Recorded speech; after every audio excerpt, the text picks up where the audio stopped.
Қайырлы күн, мені көріп отқан асқана ханшайымдары. Сіздерге бүгін үй жағдайында оңай әрі тез дайын болатын песочный печеньені дайындайтын боламыз.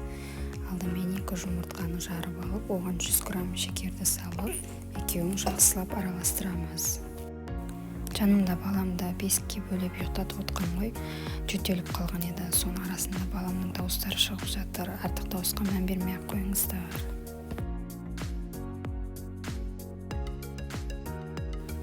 Мен шанышқының көмегімен араластырдым. Венчикпен, миксермен араластырсаңыздар да болады. Енді кәдімгі сұйық майдан 60 грамм құйып, екеуін және араластырамыз.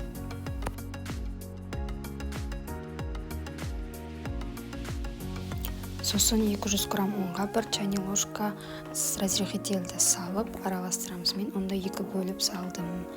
Қамырды жақсылап елеп аламыз, сосын оны жаямыз.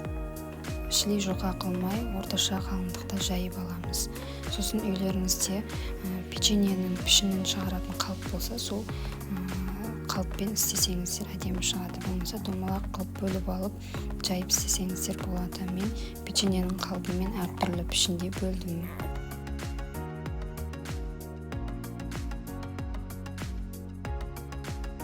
Печеньелердің қалыбын шығарып алған соң, сыртындағы артық қамырларды аламыз. Сосын оны қайтадан жайып, қайтадан пішінен шығарамыз. Дайын болған печеньенің бетіне жұмыртқаның сарысы мен сүтті араластырып, жағып, 180 градуста пешке пісіріп алдым. Барлығыңызға ас болсын.